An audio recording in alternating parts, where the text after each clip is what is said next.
Hello and welcome to Global Lens. Over the next 30 minutes, we put the spotlight on all the top stories from around the world. I'm Parikshit Luthra. Let's focus now on the Russia-Ukraine war. Russian President Vladimir Putin warned European leaders that any Western troops deployed to Ukraine would be legitimate targets for Moscow to attack. This comes amidst the recent commitment made by European leaders to put an end to Russia-Ukraine war and reiterating the need for security guarantees. That's not all. He went on to say if Ukraine and Russia are able to reach an agreement, then having the troops in Ukraine soil make no sense. He didn't stop there. He went on to blame Ukraine for the conflict. He claimed till the time Ukraine does not abandon its aspiration to join NATO, this conflict is set to continue. Meanwhile, US President Donald Trump took to Truth Social to state, and I quote him, "Looks like we've lost India and Russia to deepest, darkest China. May they have a long and prosperous future together." End of quote. President Trump's post was accompanied by a photo of Prime Minister Modi, Putin and Chinese President Xi from the SCO summit, which was held in Tianjin, where they were sharing a lighter moment. US Commerce Secretary Howard Lutnick, who was on CNBC earlier today, has said India's decision to import Russian oil was wrong. He also told Bloomberg that India will have to decide which side it wants to pick and that India will apologize to Trump. Lutnick's remarks were the latest in a series of comments made by Trump administration in the past. Just recently, White House trade advisor Peter Navarro accused India of being oil money laundromat for the Kremlin. India rejected this comment by Navarro, calling it inaccurate and misleading. We have seen the inaccurate and misleading statements made by Mr. Navarro, and obviously we reject them.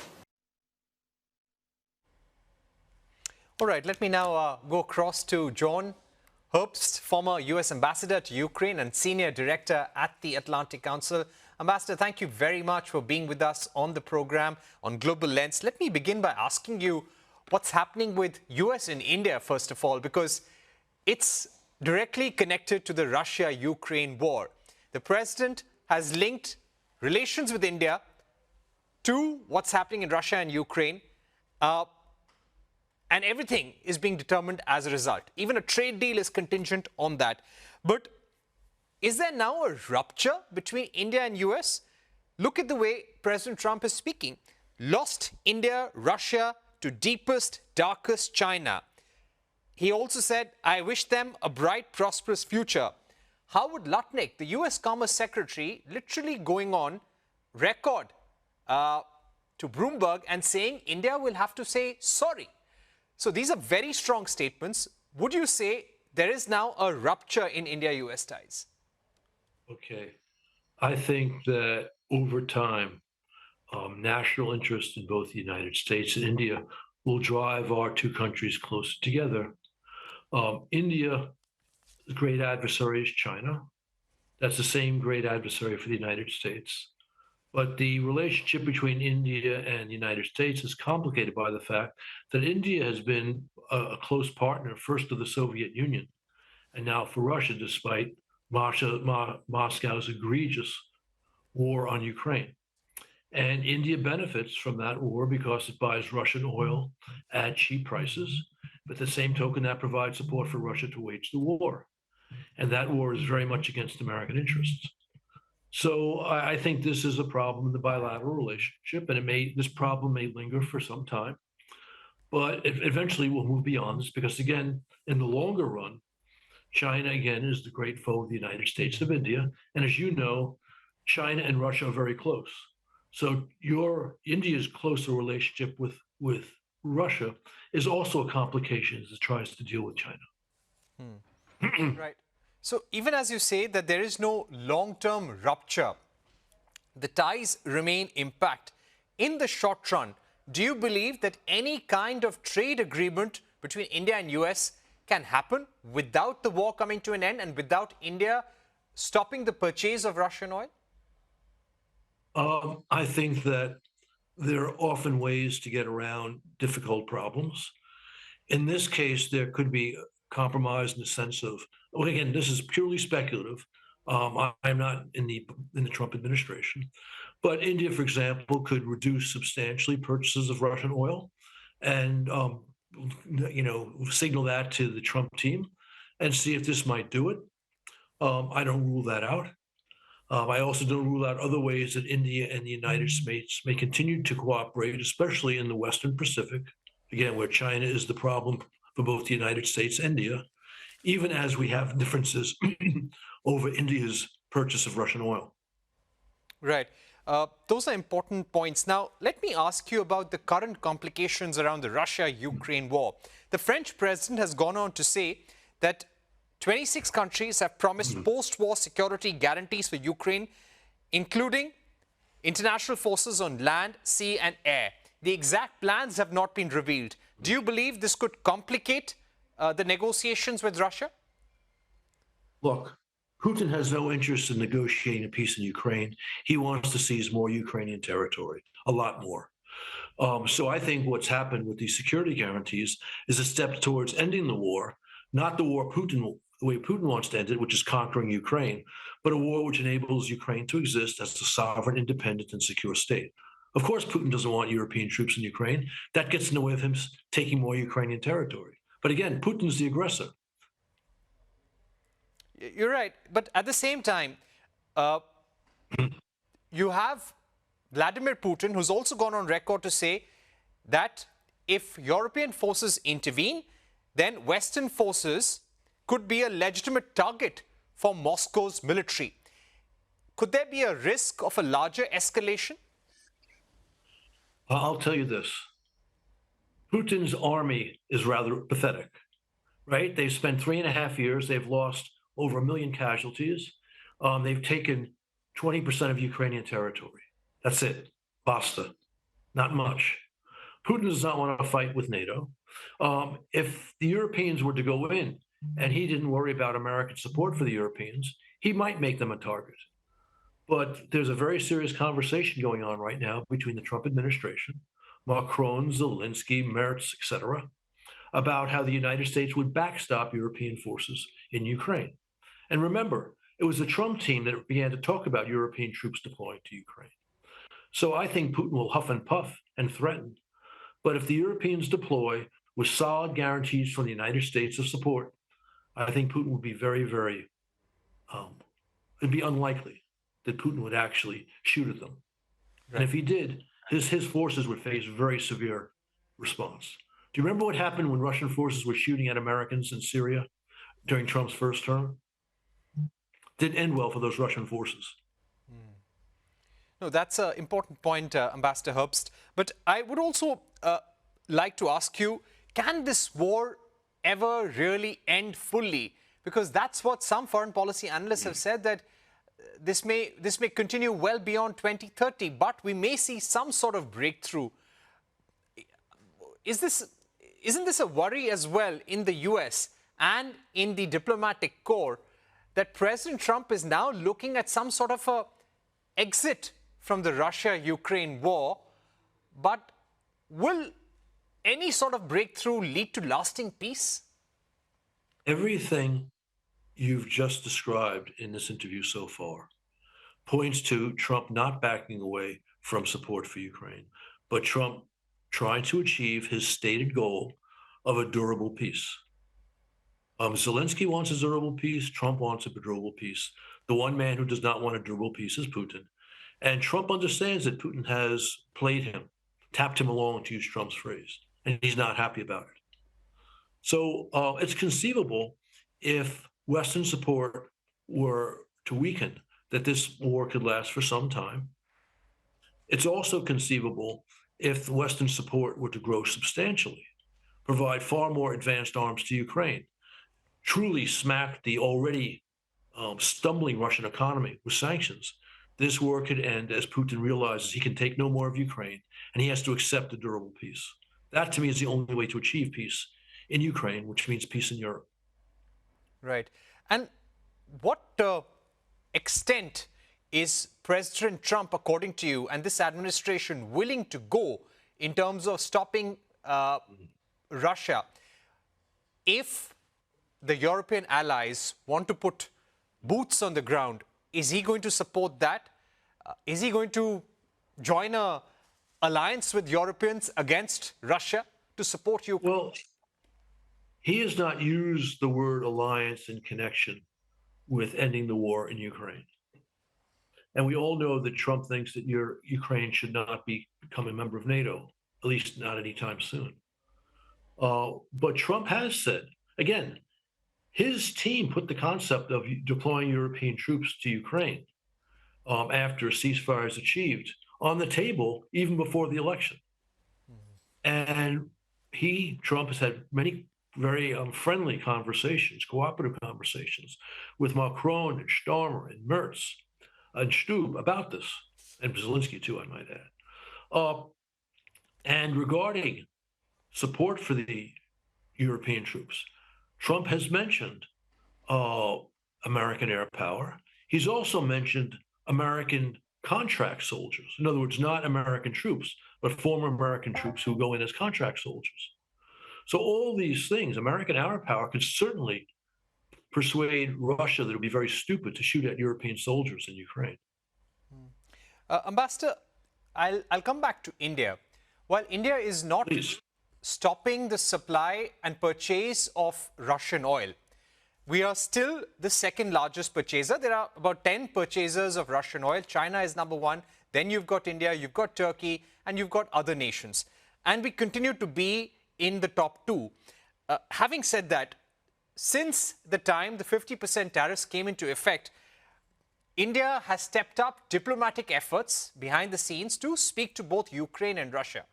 The Prime Minister has spoken to Ukrainian President twice.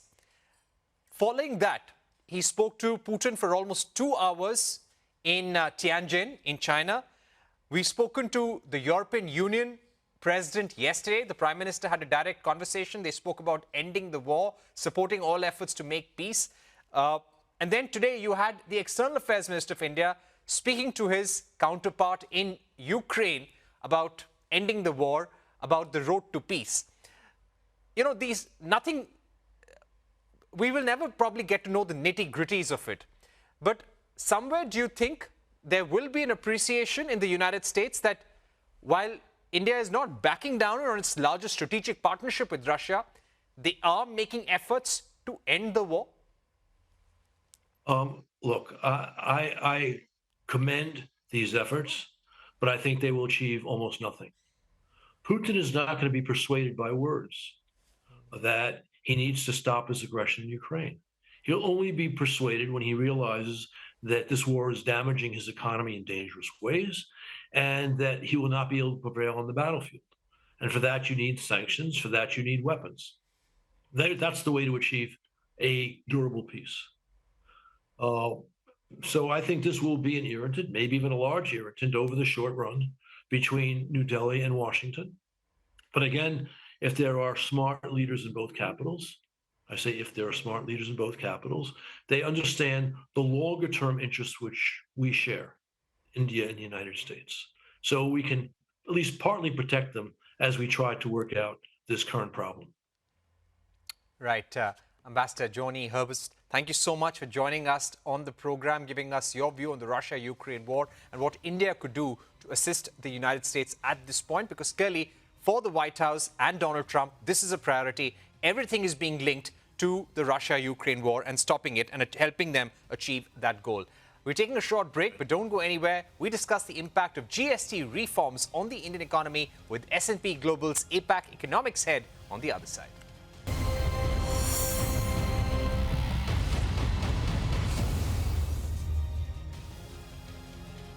Welcome back to Global Lens. India has unveiled its most ambitious GST reform since the tax was introduced, aimed at spurring demand and giving consumers more spending power. But these reforms come just as the US raises tariffs on Indian exports to as high as 50%, threatening to dent the country's trade outlook. Finance Minister Nirmala Sitharaman said the GST reforms will 100% move the needle on consumption and also offset the potential impact of US tariffs. And the timing could not be more critical. India's economy clocked a stronger than expected 7.8% growth in the first quarter of this financial year. The question now, can these GST reforms keep the momentum going and even accelerate despite global headwinds? To discuss that, we're now joined by Hanna, Luchnikava-Schorsch, Asia Pacific Head of Economics at S&P Global. Thank you very much for joining us, Hanna. Let me begin by asking, how do you think India's rate rationalization exercise will help the Indian economy? So, considering the fact that the rate reduction take effect just on the eve of the festival season as it ramps up, I think that's about just the most direct way to boost consumption quickly ahead of the festival season, which is what we will likely to see in data in the third fiscal quarter of the current year. But then at the same time, what we also will likely see is at least a partial dip in consumption during the second quarter as consumers delayed purchases in anticipation of this tax reductions. And for the year as a whole, there is a couple of other factors that will be influencing spending. One of them, of course, is that inflation so far has been at historic lows, but we might start seeing at least a mild acceleration in prices, if anything, for base effects, also during the third quarter, which might eat into the real incomes and influence spending somewhat. And then, of course, additionally, uncertainty related to the job market, particularly in some of the industries affected by the U.S.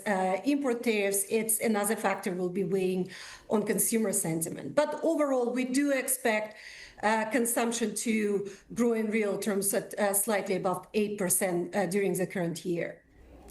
Right. So you believe that consumption will go up by 8% in the current year. Let me also ask you, how will this have a ripple effect on overall economic growth?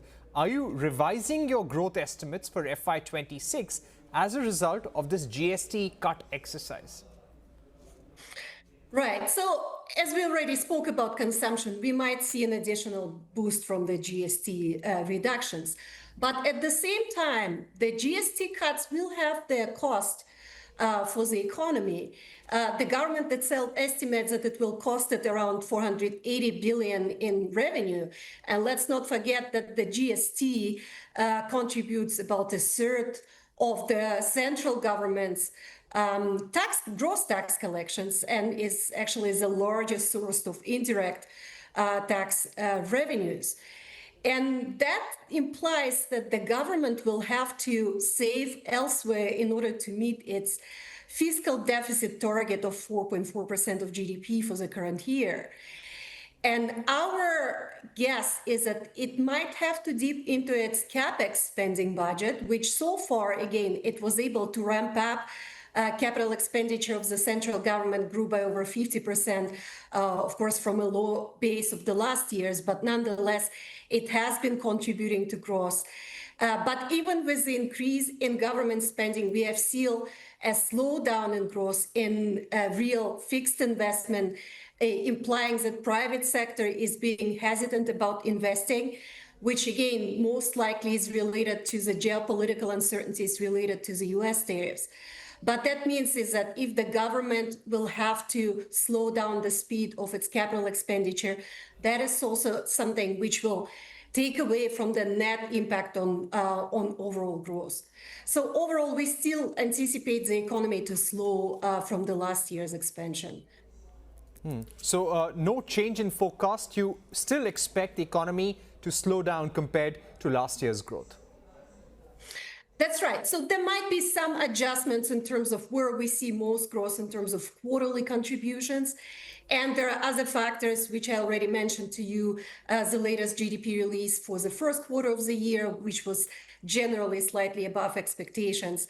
And then, of course, the assumptions which we are making about the US tariffs, which we can go into in further ado, but generally speaking, on net, we still anticipate real GDP growth to slow from last year, with our current projection being 6.2% for the current fiscal. Right. I would also like to ask you about the 50% tariff. That indeed is a big worry for the government, even though it has been said by the government and many in the private sector that India will tide over this. This will be a hit, but there is enough monetary and fiscal space to absorb it. I'd like to ask you about your opinion. as to how these 50% tariffs are going to hit the Indian economy? And does this GST reduction, in a way, offset the impact of tariffs?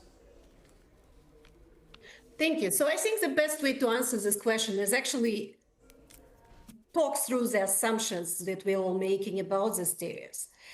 And I think as of currently stands, S&P Market Intelligence currently assesses that it is more likely than not that the 50% rate will be reduced beyond 2025.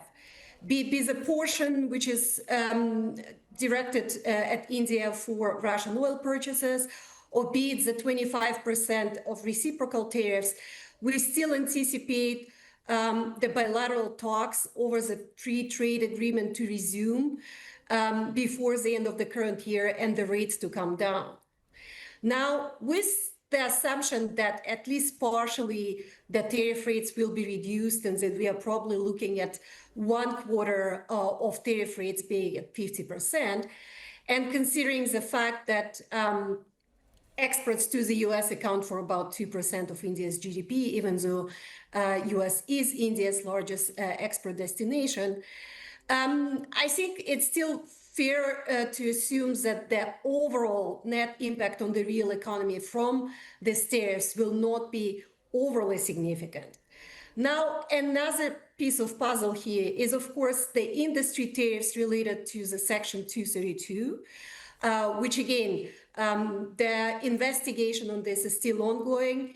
And the big question for India, of course, is tariffs on pharmaceutical industry, as well as on consumer electronics and semiconductors. Should tariffs for these industries be raised, we might be looking also at a slightly different picture. But right. As things stand and the assumptions that we are making, we might see an overall impact purely from tariffs of around 0.6% percentage points to India's GDP. Whether the GST tax will be able to offset it, we don't believe it will be fully offset, but it certainly can help to at least partially mitigate the effects. Right. That indeed is an important point. I would also like to ask you, you referred to semiconductors. President Trump has now said that he may announce much higher punitive tariffs on semiconductor imports as well. How do you think this will impact the Indian economy? And if there were further sanctions against India, currently you're looking at 25% additional penalty tariffs, taking the total tariff burden to 50%. Now, if beyond this, they go for sanctions or start putting tariffs on other sectors, how will this hit India? Right. So I think it's important to highlight here that currently we still don't see additional sanctions beyond what is already in place as a material risk. Obviously, the US administration has been mentioning a potential for these additional sanctions, and a lot will depend on the negotiations with Russia over the Ukraine confrontation. But nevertheless, as of now, this is not part of our baseline forecast. If we were to see any additional sanctions, then likely they will affect India's cooperation with the US in high technology transfer, possibly in defense cooperation, and also in some financial flows. But I think if we really investigate all of the options and risk, is that the major impact could come indeed if there are any restrictions on issuance of H-1B visas to Indian workers in the US, or potential restrictions on the IT sector, in fact. So far, again, as I already mentioned, this is not part of our forecast, and we haven't run the scenarios to investigate it, but that certainly would have an impact on the economy. Right. Now, coming back to the issue of GST rate reduction, do you think this will encourage private investments as well, and overall manufacturing in the country would go up on a sustained basis, or do you feel that any kind of uptick in consumption will only be seen for a few months? Right. So the GST rationalization will obviously bring India closer to the global best practices, which is investor positive. But I think we need to see also investment sentiment and the overall investment flow trends in a context of a bigger picture, also with the tariff situation, as we already discussed. And here what's important is that prior to the imposition of this new punitive tariffs, India has been seen by investors as an alternative destination for outsourcing manufacturing from mainland China and elsewhere. And I think that at least over the short term, the uncertainty related to tariffs may actually damage that sentiment, with investors at least holding up on the additional decisions and waiting over to see what is going to happen. And even the GST rationalization may not be a decisive factor in making those decisions. So I think over the short term, we actually will not see a significant acceleration in investment flows, especially if we look at the recent data for direct investment. Gross inflows, in fact, have been growing steadily, with the first fiscal quarter seeing over 25 billion in U.S. investments, not U.S. investments, pardon me, but in overall FDI inflows. But if we also look at the net FDI, we have seen, and we should not be forgetting about increasing repatriations as well as investments by Indian firms abroad, which actually have reduced the amount of net FDI coming into the country. So I think GST alone will probably not move the needle in terms of short-term trends in investment. But over the longer term, I think it certainly is positive. Right. My final question to you would be, what we also hear is that the government is working on several more reforms which are now in the pipeline, and we'll hear of that from now till the presentation of the next union budget on the 1st of February 2026. What we would like to ask you is, what other reforms could India do which would improve the investor sentiment and bring more manufacturing investments to the country? Mm-hmm. Well, I think on the refunds, the most significant, which the government has done with this GST rationalization, is also simplifying the procedures for the indirect tax regime in certain industries, because that has been one of the big headaches of doing business and filing for taxes. So that is something which already should be simplifying compliance significantly. All right, Hanna, thank you very much for joining us with S&P's outlook on how they see the GST reduction and what it'll do for the Indian economy as well. That's all we have time for on Global Lens tonight. Thank you for watching. Goodbye.